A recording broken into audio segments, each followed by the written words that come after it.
Black baby smiles, singing to an old river. We hear you coming. My name's Nastassja Swift, and I'm a sculptural fiber artist from Virginia.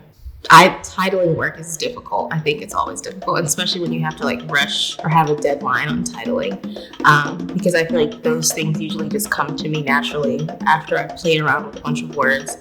And ancestry being a part of the work and water being a part of the work, this concept, or reframing this concept of paradise away from this cliche image or location that's beautiful water and sand and palm trees and a beach, and more so thinking about paradise as joy and as energy. And if it's those things, then you can carry paradise wherever you are. And paradise can be in your home and in your neighborhood, in your backyard, and trying to tie those different ideas together through the lens of Black youth, since they were not only the subjects, but the conceptual framework and the energy, and they were the whole project. There were a number of different things in the work, but trying to figure out how to put that into a sentence or a word or 3 words was not working. Poetry and water, and poetry, water, and Blackness just feel like this connect the dots thing. It feels like they're supposed to be together. So it didn't feel like a stretch for poetry to be both the title and the project statement. It's that's the most natural way to describe the work, because I feel like the work is poetic itself, so it should be described in the same fashion. I knew I was going to have a parade, and I knew the parade was going to involve Black and brown youth in Cleveland and be collaborative and communal, but I didn't know what it was going to look like outside of just something moving. I remember having a dream of these little Black kids wearing all white, and they had blue masks, and they were masks that I wore. And I think a mask that I made, and immediately I just knew that the blue was connected to water. And that kind of determined the fact that this route had to end or interact with water. So then knowing that those details were important, it was easier to figure out, okay, where does this parade begin?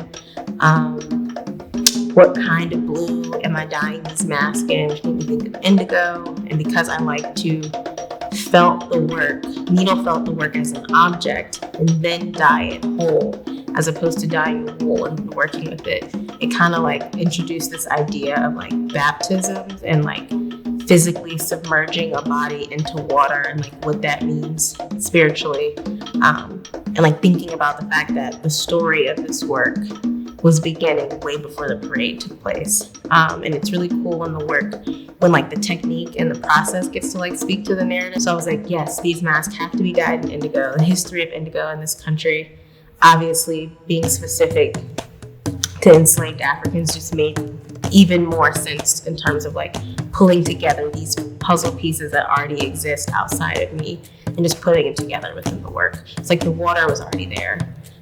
Our ancestral interaction with water is already there. Indigo was already there. The church was already there. These things already existed and they were already connected. It was just me finding the best way to enter into it and kind of add to it. I think I'm really good with trusting my dreams and using them as blueprints for the work that I make, especially because when they're so vivid, it's easy to trust it. It's I wouldn't have had this dream so clear if I wasn't supposed to see it in physical space.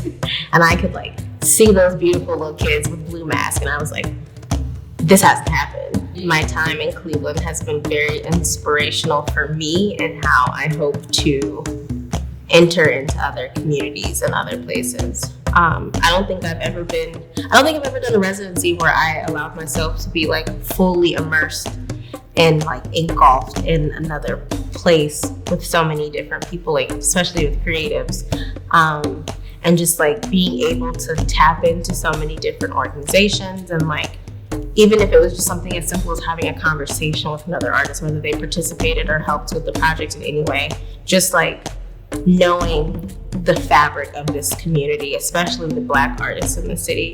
I feel like I've met a good chunk of them. It's cool because those that I worked with, it's they were already a network, and I just was allowed to appropriately introduce myself into that network.